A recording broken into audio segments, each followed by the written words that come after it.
Hello students, welcome back to my channel. और आज map की प्रैक्टिस सीरीज़ के अंदर हम करेंगे विश्व के प्रमुख जो महासागरीय जलमार्ग हैं। जैसे हमने पहले बंदरगाह करी थी, इंडिया वर्ल्ड के अंदर करी थी, फिर हमने इंडिया की बंदरगाह करी थी। तो किन रूट से होकर शिप्स जाते हैं और कहाँ पर सबसे ज़्यादा कनेक्टिविटी बढ़ी हुई है, वो सारी आज हम इसके अंदर करेंगे। और मेनली रूट कौन कौन से हैं, किन एरियाज़ के अंदर हैं, कौन से ओशंस के अंदर ये हैं, तो ये आज हम इसके अंदर करेंगे। तो सबसे पहले जो हमारा बिजीएस्ट रूट है वो है हमारा नॉर्थ अटलांटिक का। ये वाला जो हमारा एरिया है ये सबसे बिजी रूट है, बहुत ज़्यादा आवाजाही शिप्स की यहाँ पर होती है और इसको हम नॉर्थ अटलांटिक वाटरवेज़ के नाम से जानते हैं।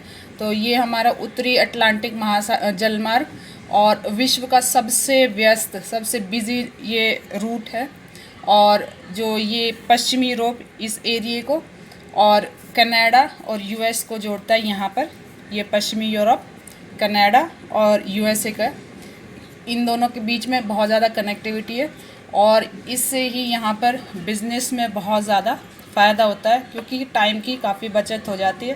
पहले जो शिप्स होते थे वो पूरा हमारा क्या होता था कि जैसे पनामा को काट कर बनाया गया था पहले, फिर यहाँ स्वेज कनाल को बनाया गया था। तो ये वाला जो रूट है ये कोई कटाव के द्वारा नहीं बना है, ये नेचुरली बना हुआ है और ये सबसे बिजीएस्ट रूट है। तो इसको अब हम फिल करेंगे मैप के अंदर और ये हमारा सबसे बिजीएस्ट, तो ये नंबर वाइज करेंगे इसको। तो यहाँ से देखिए ये वाला जो है और यहाँ से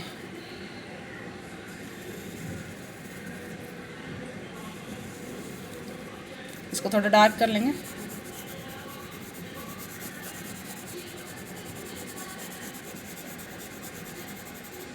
देखिए यूरोप, अमेरिका और कनाडा के बीच में ये देखो अटलांटिक, ये उत्तरी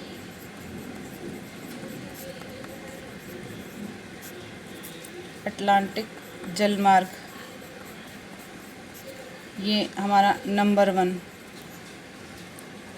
इसके बाद जो हमारा दूसरा आता है पनामा। पनामा हमारा दूसरे नंबर का सबसे बड़ा जलमार्ग, जो कि नॉर्थ अमेरिका और साउथ अमेरिका के बीच में है और विश्व का दूसरे नंबर का सबसे बिजीएस्ट रूट ये है। और ये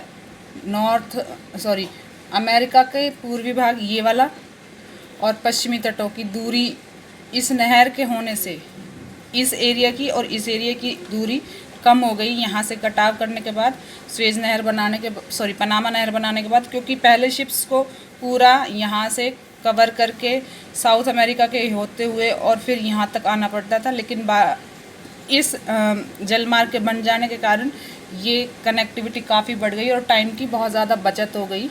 और ये वाला जो जलमार्ग है ये 1904 से 1914 के बीच में बनाया गया था और इसकी जो लंबाई है वो 80 किलोमीटर है। और इसके बन जाने के बाद ये जो दूरी का डिस्टेंस है वो लगभग 8000 किलोमीटर कम हो जाता, 8000 मील और 12,875 यहाँ से। ये देखिए ये कनेक्टिविटी हमारी बनेगी यहाँ पर।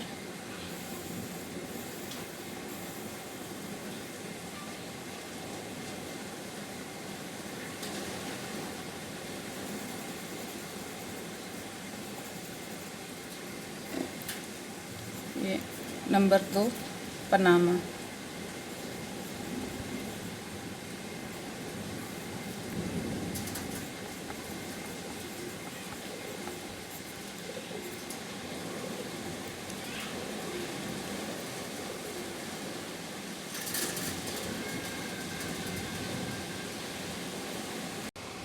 तो ये हमारा पनामा नहर का एरिया और यहाँ तक आता है, इस एरिया तक इसकी कनेक्टिविटी बढ़ी हुई है यहाँ से। ये देखिए मैं थोड़ा डार्क कर लेते हैं इसको।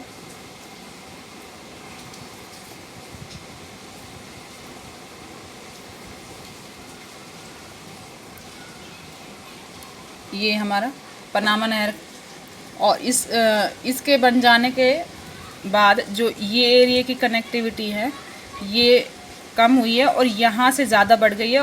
एरिया कम हो गया है, लगभग 12,875 किलोमीटर की जो दूरी है वो कम हो गई है। अब इसके बाद हम फिल करेंगे इसके अंदर, और जो ये हमारा पनामा का है, और इसके मतलब ना होने के कारण जो है जो शिप्स थे वो पूरा इधर एरिया से साउथ अमेरिका के अंदर से यहाँ से होते चिली, पेरू और ये जो कैप हॉक है यहाँ से होते हुए फिर यहाँ तक आते थे। तो ये काफ़ी बड़ा एरिया इनको कवर करना पड़ता था, और अब ये इजी हो गया है, तो दूरी कम हो गई है, टाइम कम लगता है। नहर को पार करने में लगभग इस एरिया को कवर करने में 8 घंटे का टाइम लग जाता है। इसके बाद हमारा आएगा स्वेज नहर। तो स्वेज नहर हमारी यहाँ पर, और ये हमारा 3rd नंबर पे आएगा। 3rd नंबर के अंदर ये जो स्वेज नहर है काफ़ी लंबा रूट ये बनाती है, और ये बनेगा हमारे यहाँ से, ये देखो ये पूरा ये जो हमारे यहाँ से इस एरिया को कवर करके और यहाँ तक, यहाँ से पनामा नहर निकाली गई थी इस एरिया को काट कर। तो ये मिस्र इजिप्ट का जो एरिया है वहाँ पे अब इस पर इजिप्ट का पूरी तरह अधिकार है, और ये हमारी होती हुई आती है यहाँ तक, यहाँ से, और यहाँ से फिर ये जो है श्रीलंका का एरिया यहाँ से निकल कर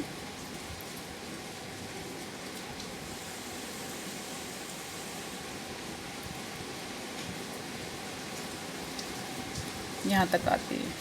तो ये हमारी स्वेज नहर, और ये तीसरा सबसे बड़ा, इसको लिख लेते हैं स्वेज, और ये हमारा 3rd नंबर का। और स्वेज नहर 3rd नंबर का सबसे बड़ा जलमार्ग, और ये 1859 से 1862 के अंदर बनकर तैयार हुई थी ये। और ये इसे पहले मतलब जो इजिप्ट है उसको 1956 के अंदर उनको सौंप दिया गया था, और इस नहर के बन जाने के कारण यूरोप से एशिया और पूर्वी अफ्रीका, ये हमारा पूर्वी अफ्रीका, ये हमारा यूरोप और एशिया की ये वाला एरिया, इनकी कनेक्टिविटी बहुत ज़्यादा बढ़ गई है, और सीधा मार्ग ये खुल गया था इसके लिए। और इससे लगभग 6000 मील की दूरी कम हो गई थी यहाँ से पहले, क्योंकि ये वाले शिप्स जो आते थे वो भी यहाँ से पूरा साउथ अफ्रीका कॉन्टिनेंट को क्रॉस करते हुए और फिर यहाँ तक आते थे। फिर आगे नॉर्थ ये जो ईस्ट के कंट्रीज़ हैं इनके अंदर आना पड़ता है, लेकिन अब डायरेक्टली यहाँ से स्वेज नहर से होते हुए और इधर से निकल जाते हैं ये शिप्स। तो 6000 मील की जो दूरी है वो कम हो गई थी, और इससे बहुत सारे जो देश हैं पूर्वी अफ्रीका, ईरान, अरब, पाकिस्तान, एशिया, ये ईरान, इराक, अफ्रीका, पाकिस्तान का जो ये यहाँ से भी यहाँ तक आती हैं, और ऑस्ट्रेलिया, यहाँ ऐसे ऑस्ट्रेलिया, न्यूजीलैंड और भी बहुत सारे देशों भी जो है व्यापार की वो सुविधा बन गई थी। एशिया में जो ये हमारे पूर्वी ये वाले जो कॉन्टिनेंट है यहाँ तक आते हैं ये, और स्वेज नहर के खुलने से फारस की खाड़ी के जो देश हैं वो जो ऑयल के लिए ज़्यादा ये वाले एरिया है, ऑयल ज़्यादा मिलता है यहाँ पर, तो यहाँ से पहले इन लोगों को ऐसे होके आना पड़ता था तो काफ़ी टाइम लगता था, और अब ये डायरेक्टली तेल पहुँचाने के लिए इन कंट्रीज़ के अंदर ईजी वे से अपने शिप्स को लेकर आते हैं। और इसके अंदर जो भारत और जो अन्य ये भारत और जो एशियन कंट्रीज़ हैं उनके अंदर ये लोहा, अब्रक, मैग्नीज, चाय, कहवा, जूट, रबड़, कपास, ऊन, मसाले, चीनी, चमड़ा, खाल और सागवान की लकड़ी, कॉटन टेक्सटाइल और जो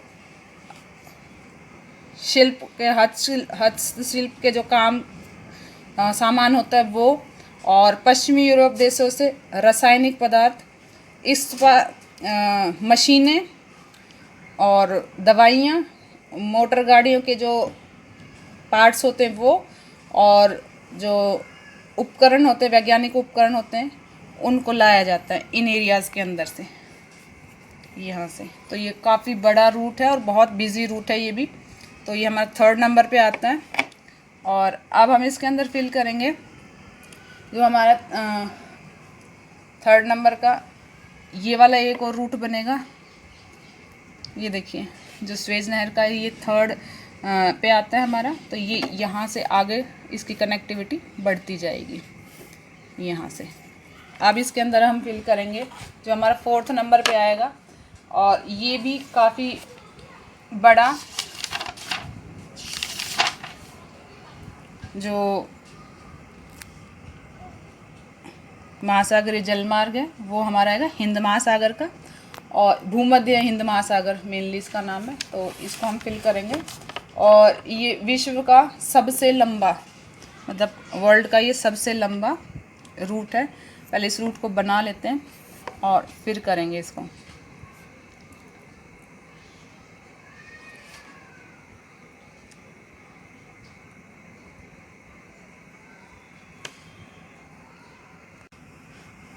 इसके अंदर अब हम करेंगे जो हमारा भूमध्य सागरीय हिंद महासागर का जो जलमार्ग है, और वो इन एरियाज़ के अंदर से आएगा। ये देखें,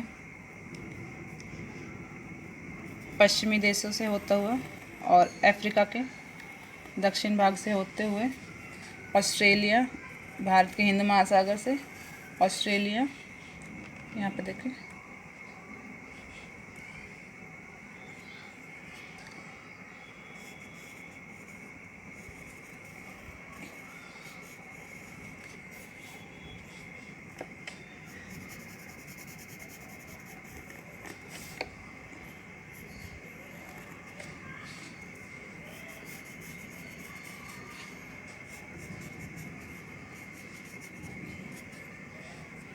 ये हमारा 4th नंबर का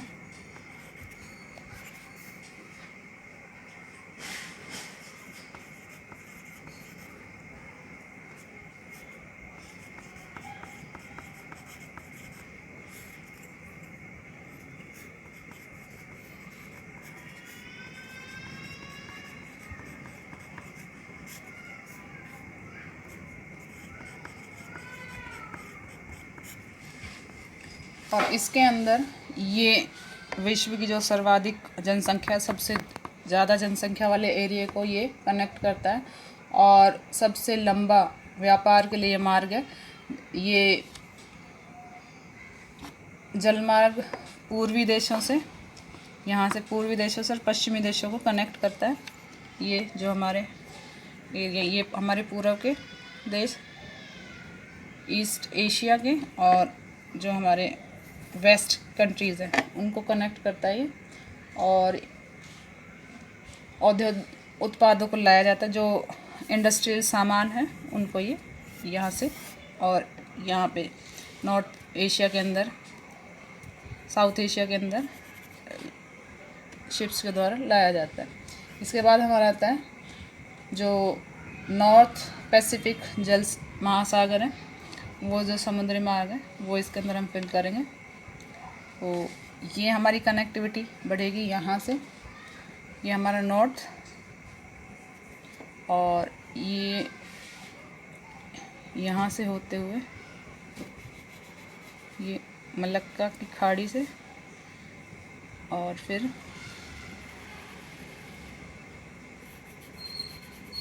यहाँ से ये वाला रूट बनेगा, और इधर से यहाँ पे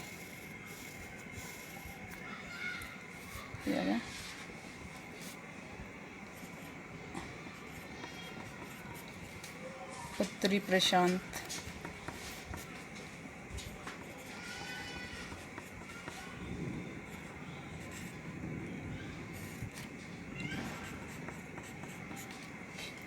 ये उत्तरी महासागरीय जलमार्ग, तो ये फिलीपींस से पनामा तक जो इसकी दूरी ये ऐसे घूम के आएगा यहाँ पर, ये पनामा, और ये वाला एरिया पैसिफिक का पनामा के साथ कनेक्ट है, और 9455 मील चौड़ा, और बेरिंग जलडमरू मध्य के बीच से होता है। बेरिंग यहाँ से ऐसे आएगा, ये बेरिंग जो बनता है, बेरिंग स्ट्रेट हमारी दो अटलांटिक ओशन और आर्टिक ओशन को जोड़ती हैं, और दक्षिण अटलांटिक, ये वाला दक्षिणी अटलांटिक ओशन तक 10,942 मील लंबा है। 10,942 मील लंबा ये वाला मार्ग, और ये भूमि के समस्त भूभाग से लाख मील से अधिक क्षेत्र फैला हुआ है। लाख मील मतलब सबसे ज़्यादा एरिया इसी के द्वारा फैलाया गया है, और इसका जो उत्तरी किनारा है वो 36 मील बेरिंग जलडमरू आर्टिक सागर से जुड़ता है। यहाँ से जैसे इसकी कनेक्टिविटी बढ़ेगी, ये वाला एरिया बेरिंग जलडमरू यहाँ पे आता है, इन दोनों एरियाज़ के बीच में। तो अगर इस जैसे हम मैप को फोल्ड करते हैं तो ये दोनों पास पास में आएंगे, और ये बेरिंग जलडमरू जो यहाँ पे बनता है इन दो के अलास्का और रशिया के बीच में। तो ये हमारा 5th नंबर का। इसके बाद 6th नंबर का आएगा दक्षिण प्रशांत महासागर का एरिया। तो दक्षिण प्रशांत महासागर के जो एरिया है वो हमारा है, जिसके अंदर व्यापार और अधिक बढ़ गया है, और इस मार्ग में प्रमुख बंदरगाह Canada, Vancouver America, San Francisco, Los Angeles Japan, Yokohama और नागासाकी चीन में, Shanghai, Hong Kong, Philippines, New Zealand, Auckland, ये वाला पूरा एरिया फिलीपाइंस जापान का, यहाँ पर वैंकूवर और ऑकलैंड बेलगिट आदि, ऑस्ट्रेलिया में सिडनी,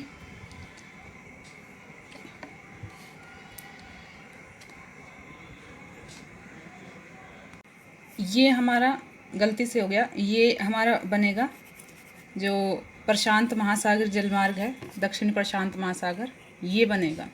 तो इसके अंदर जो है ये विश्व का महत्वपूर्ण जलमार्ग है, और इसका जो महत्व पनामा नहर के निर्माण के बाद और ज़्यादा बढ़ गया है। जो ये पनामा नहर यहाँ से बनी थी, इसके बनने के बाद ये और ज़्यादा इसकी इम्पोर्टेंस बढ़ गई थी, और इस मार्ग के बनने के बाद जो व्यापार है वो और अधिक बढ़ गया है। और इस मार्ग में जो मतलब मेन बंदरगाह हैं वो है यहाँ पर कनाडा और लॉस एंजलिस, जापान के अंदर योकोहामा, शंघाई, हांगकांग, चीन, फिलीपाइंस, जो ऐसे ये यहाँ पर आएगा घूमकर, तो ये वाला एरिया। और इसके अंदर चीन में शंघाई, हांगकांग, फिलीपाइंस, मनीला जो फिलीपाइंस की कैपिटल है, न्यूजीलैंड में ऑकलैंड, यहाँ से न्यूजीलैंड की यहाँ से ये, और ऑकलैंड और बेलगिटन, और ऑस्ट्रेलिया में सिडनी, यहाँ पर जो कैपिटल ये है ये ऑस्ट्रेलिया सिडनी, और ब्रिस्बेन, ये इसकी मेन जो बंदरगाह बनाती है।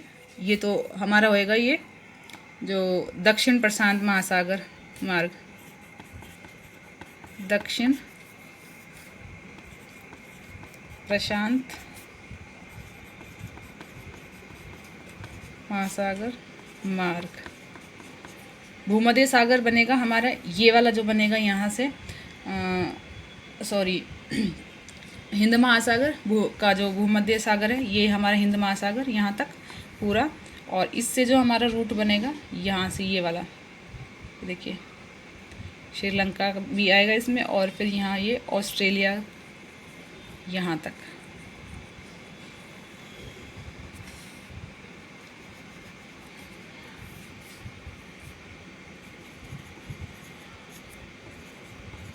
हिंद महासागर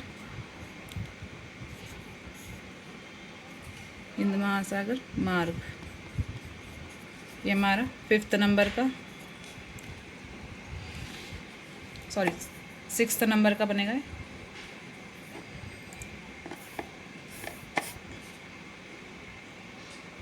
इसके अंदर जो है ये सबसे लंबा व्यापारिक मार्ग है, मतलब जहाँ पर पॉपुलेशन सबसे ज़्यादा है उस एरिया के अंदर है ये। और पूर्वी देशों से, ये जो स्वेज नहर के यहाँ से लाया जाता है सामान, पूर्वी देश और पश्चिमी देशों से पूर्वी देशों के कनेक्टिविटी बढ़ाता है। और कच्चा माल जो है वो बहुत ज़्यादा मात्रा में यहाँ पर लाया जाता है, और ये ऑस्ट्रेलिया के अंदर भी इसकी कनेक्टिविटी बढ़ी हुई है। इसके बाद हमारा एक आता है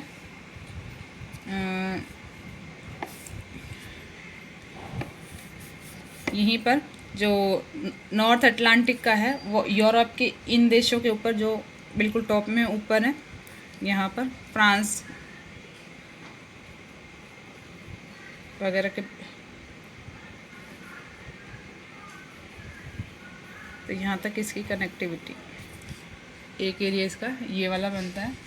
यूरोपीय कंट्रीज़ के अंदर जर्मनी, फ्रांस, ब्रिटेन और स्विट्ज़रलैंड, पोलैंड, इन एरियाज़ के अंदर इसकी कनेक्टिविटी।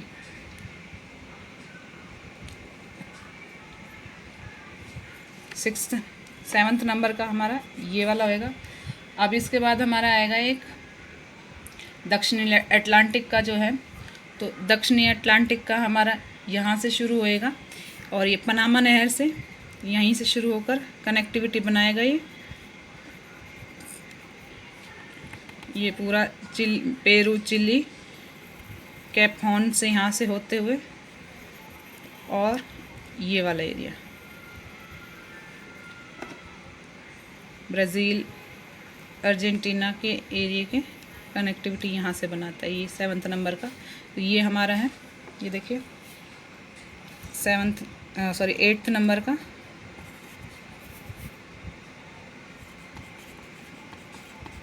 दक्षिणी अटलांटिक।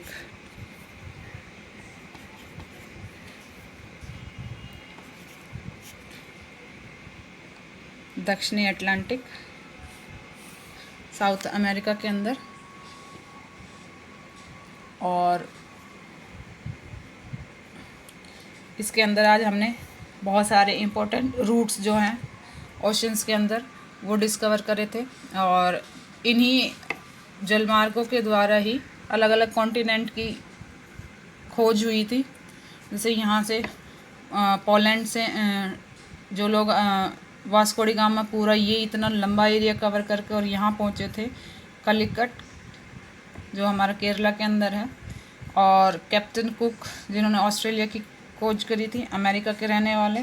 तो ये सी रूट्स पहले से बने हुए हैं और अब इनकी कनेक्टिविटी ज़्यादा बढ़ा दी गई है नेविगेशन सिस्टम के थ्रू, और कुछ को लैंड एरिया को कट करके और 2 ओशंस को जोड़ा गया है, जिससे 2 कॉन्टिनेंट या 2 ओशंस के बीच की जो दूरी है वो बहुत ज़्यादा कम हो गई है।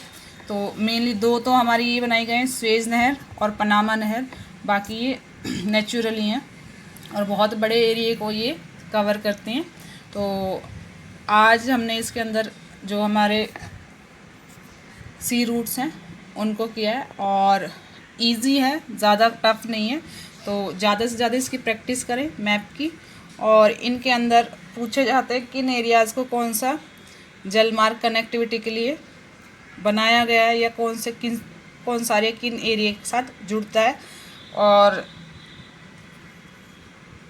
हर एग्ज़ाम के अंदर जो हमारा आता है, इवन ग्रेजुएशन के अंदर है, ये